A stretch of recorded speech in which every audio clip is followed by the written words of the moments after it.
Hello, I'm Patty Skinkis, Viticulture Extension Specialist and Professor at Oregon State University, and I'm pleased to be with you this morning to talk about a cane versus spur pruning trial that we conducted here in Oregon. But before I start talking about the results of the research, I want to talk a little bit about the different types of pruning. So head-trained cane pruned vines are very common here in Oregon. There is a lot more steps involved in this process of cane selection, followed by brush removal, tipping, and tying. The one part of this cane pruning method that can be mechanized is running a pre-pruner through the vineyard.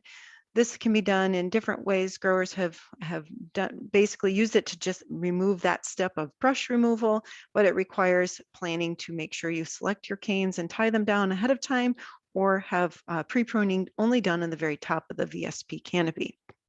Overall, cane pruning has more labor per hour per acre required. So 41 hours per acre here in Oregon at current labor rates is about $615 per acre if it's all manual labor. Cordon-trained spur prune vines, by comparison, have fewer pruning steps. There's no need to do tipping and tying. And if you use a pre-pruner to remove the brush from the canopy, it's able to significantly reduce the steps and the labor per acre, and it's easily mechanized. In some cases, no-touch systems are using spur pruning so that they can have a significant reduction in pruning costs.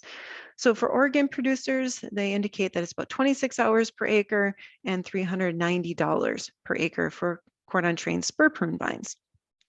So here's an example of mechanical pre-pruning being used. This is a front-end implement. This is used in some vineyards here that have converted over to spur pruning, and then they come in with manual labor cleanup. But we started out doing some research in understanding pruning methods in Oregon over 10 years ago. We surveyed the industry asking, what are their pruning methods? And the most common method used in Oregon is cane pruning. And it coincides with the certain types of varieties grown as well as the regions of the state. So we found that the most cane pruning was being conducted in cool climate zones with Pinot Noir, Pinot Gris, and Chardonnay.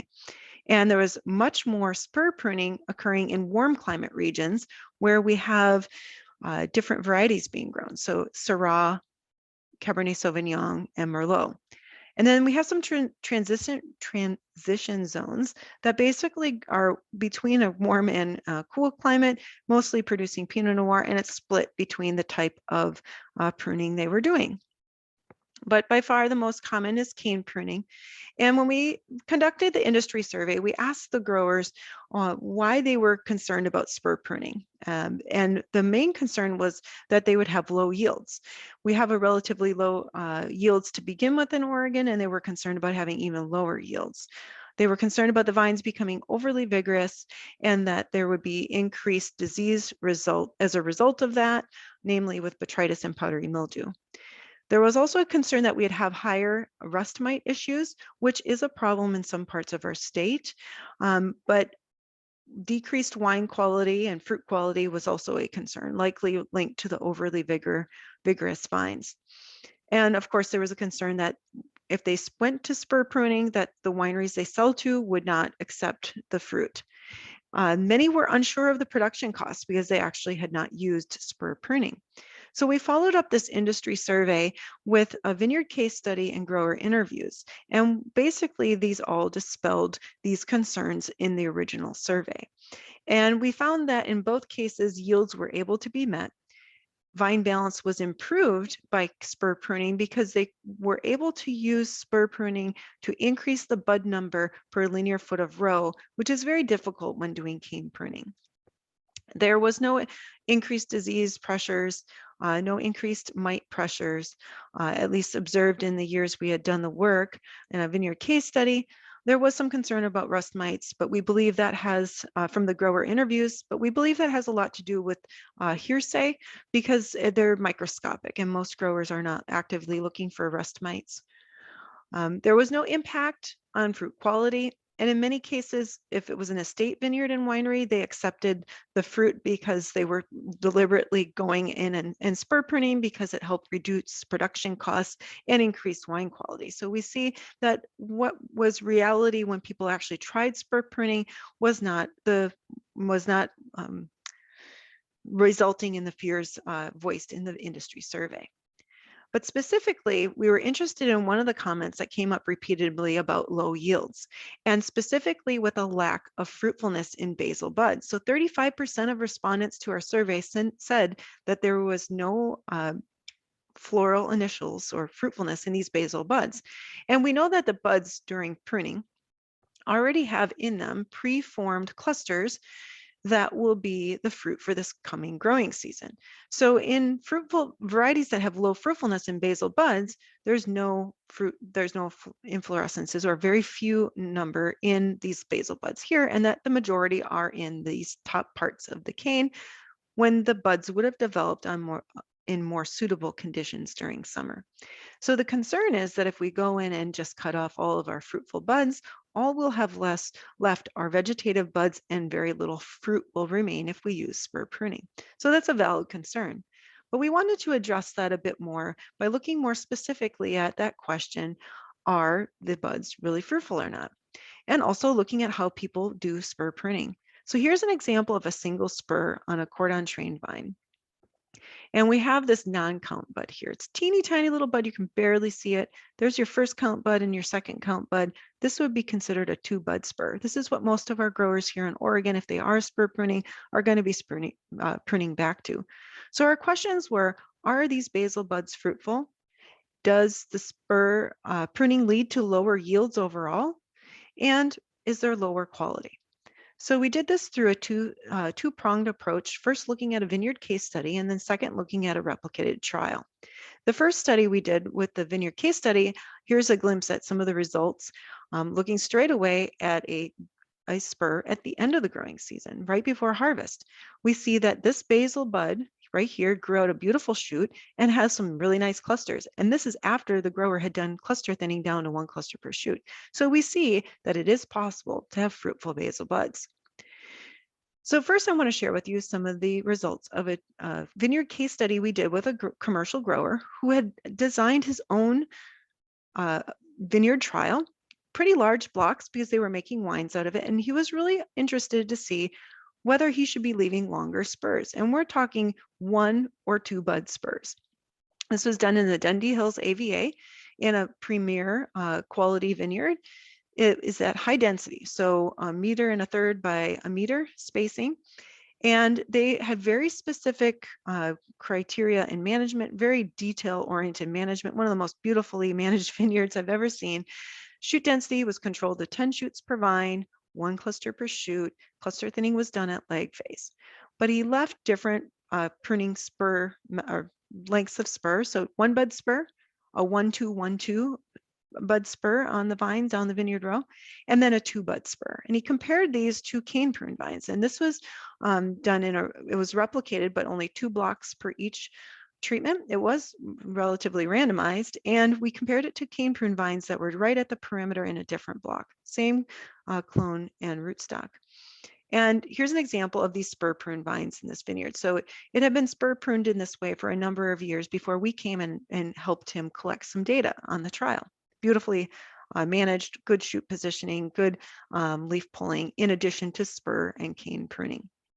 And what resulted in that study was that there was really not much difference in yield. Now, remember, they were controlling for cluster density, so crop thinning was being conducted. So any difference here would be really due to cluster size in my mind. So not much difference in yield. They were able to reach their tons per acre target between 2.5 and 3 tons per acre by doing these different practices. And then we looked at cluster size and cluster architecture because we were interested in the potential for cane versus spur having different cluster sizes and potentially being a benefit for disease controls, especially if it changed cluster compactness and maybe could control botrytis. This vineyard we worked with was organically managed in the sense that they did not use they weren't organic certified, but they chose to use organic certified products. And they weren't using botryticides because there are none that work well in an organic system. So what we looked at here is we found that whether it was cane or spur pruned in this vineyard case study here, the Dayton examples, there was no difference in cluster weight, berries per cluster, or berry weight in any of the 2 years. So clearly we had larger clusters in 2011 than we did in 2010. That is due to fruit set in the 2 years. We collected in addition to the clusters that we had in this study, we collected clusters from other vineyards throughout the region, the Willamette Valley, in each year to get an average for the region. And we see that this vineyard in particular was a bit lower in the cluster weight and the berries per cluster than those other vineyards in the region when it comes to how, cane pruned. Those were only cane pruned vineyards. So just to give a sense for where those vineyards stand in that year relative to others in the region. So stage 1 basically showed to us no big yield differences, so and not even cluster differences. But we wanted to do this study replicated so that we could have the treatments right within the vineyard in an experimental design that could be conducted to really evaluate the difference between cane and spur pruning. So we did this study in over 2 seasons, and we actually looked at fruitfulness from the bud to bin. So from the bud in dormancy to harvest yield at the end of the season. We also looked at fruitfulness during the growing season. So what actually grows out through the shoot. We looked at how the vines are developing and growth to address that question from growers about, are these creating more vigor? More vigorous vines. And we looked at cluster architecture, size, and then of course fruit ripeness, because if there was a concern about quality, we would see it perhaps even at the ripeness stage. So here's the information about the vineyard we used. This was a different vineyard in the Dundee Hills AVA, commercial vineyard. We did cane and spur pruned and a randomized complete block design with 5 reps. The spacing you can see there at 6 foot by 3.5 foot. And we started looking at dormant bud dissections in 2017, and we carried that through the dormant season of 2019. And what we looked at in each bud was we looked for the inflorescence, so the number of inflorescences and the size. So there's the meristem there, and there's 2 inflorescence primordia. It's really hard to see, but when you're trained to do this, it's quite easy to see them.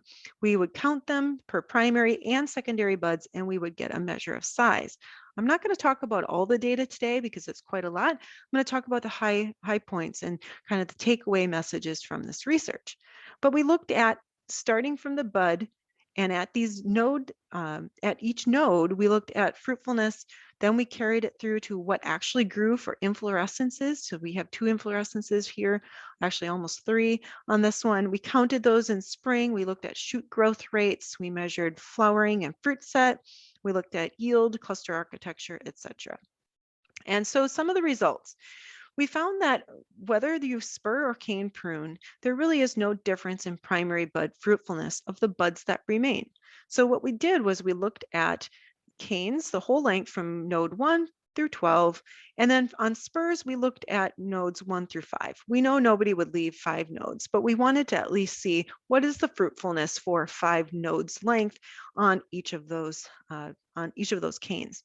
So we did this in dormant season 2017, 18, and 19. And what we found is there is absolutely no difference in the primary bud fruitfulness. So that's the one that typically grows, whether you cane or spur prune. There was no difference in whole bud fruitfulness for 2 of the 3 years, but our 3rd year, we found that spur did have slightly lower fruitfulness in their first 5 nodes. But what we see is that node 2 is always the lowest fruitfulness, and we had usually more than 2 inflorescences per bud each year. And these graphs are all for whole bud fruitfulness. And not just primary bud fruitfulness. So keep in mind, even though 2019 was lower for whole bud fruitfulness, we saw that the primary bud fruitfulness was not any difference for the 2 pruning systems. One thing that we found was interesting from doing all of this work was that if you have heavier cane weights or more vigorous vines, there was more fruitfulness. So sometimes literature will suggest that the higher vigor means that you get primary bud necrosis.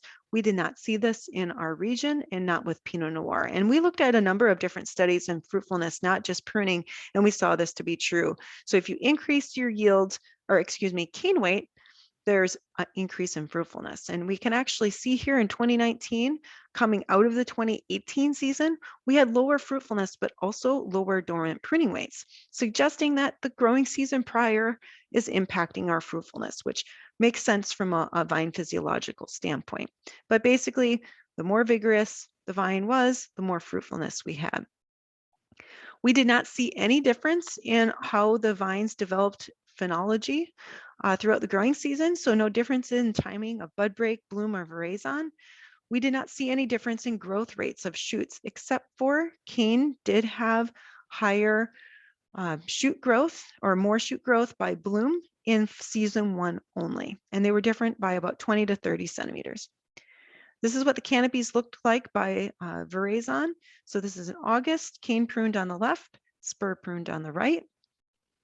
This is what the cluster zones looked like in the same time point. So August, we see that the cane pruned vines tend to have more of that shifting of the canes to one direction or the other and not as straight. And there's not as much of a separation of the clusters, which growers indicated they really like spur pruned vines since they had more separation of the clusters, so less overlap. Yield impacts. We found that with cane pruning, we had fewer clusters per vine than with spur. And this usually was explained by the spur pruned vines having a few extra shoots per plant. In this study in particular, we did not have the vineyard manager crop thin. We wanted to see the total yield. So we see the total yield here at the end of the season was not different whether they cane or spur prune. There's certainly differences by year, but that's because 2018 was a big crop year for us. But whether you cane or spur prune, there was no difference in total vine yield, but that's because cane pruned vines have higher cluster weight than the spur, but the spur had more clusters per vine. And spur usually had about 30-gram lighter clusters. Also, the berry composition was not different at harvest and in either of the years. So what we see here is there was no difference in Brix or pH. One of the years we see that spur had a little bit lower TA than cane, but in the second year we see absolutely no difference in the fruit composition, the basic ripeness at harvest. The differences between the 2 years in the amount of Brix and the pH has a lot to do with the fact that we harvested about 2 weeks earlier in 2018 than we did in 2017. And I should mention, we harvested at the same date, both cane and spur pruned vines, the same date. And we usually were doing that just a couple days before commercial harvest was called for the vineyard. It was an estate vineyard and winery. Now, in terms of the overall take-home messages from this project, we find that it is in fact possible to grow quality Pinot Noir with spur pruning. Yields are definitely achievable, at least for the standard yield targets for Oregon. Management practices are the same in season as cane pruning. So it should not lead to more vigorous canopies or any of those concerns that growers initially had, but we do recognize that spur pruning may require more shoot thinning early season, especially if you have high vigor vineyards. The grower in our study did note that it takes more passes to do shoot thinning because you'll get a lot of those adventitious shoots growing along the cordon that aren't growing on a cane prune system. They're on a cane prune system, they're still growing on the trunk, so suckering is still required. The advantages to spur pruning is certainly reduced pruning labor hours, and for many of our growers, that's important. It allows pruning mechanization, and it's also amenable to trunk disease prevention tactics such as double pruning. So a lot of growers are interested in using double pruning since trunk disease is a concern in our region. The challenges have been many of our vineyard managers who do want to use spur pruning are having a hard time informing winemakers of the merits. They also have a hard time getting crews that are able to know how to prune properly, so it takes a bit more training. Another thing is renewal of the cordon over time is something that absolutely must happen, and some of our growers who initially started spur pruning had not renewed cordons frequently enough. And so they grow into the wire, or they didn't select a cordon properly in those first years of setting up cordon and cordon trained spur prune vines. So these are some continuing challenges, but growers are certainly looking towards spur pruning in the future because of concerns about labor availability. Both of these projects are published and are available online through Catalyst Journal, which is published by the American Journal of Phenology and Viticulture. I'm happy to send copies to anybody who inquires, so you can just contact me. And I wanted to acknowledge the funding source for this project, or these projects, was American Vineyard Foundation and Western SARE, and also the students who worked on this project, both master's students, one of which is in the Midwest at Miranda Purcell, is currently at Purdue University, and she was part of the replicated bud fruitfulness trial that we did, and Kelly Gregory, who is a viticulturist at Adelsheim Vineyards. So I want to thank you for this opportunity to speak with you today, and I'm happy to address any questions virtually. Thank you.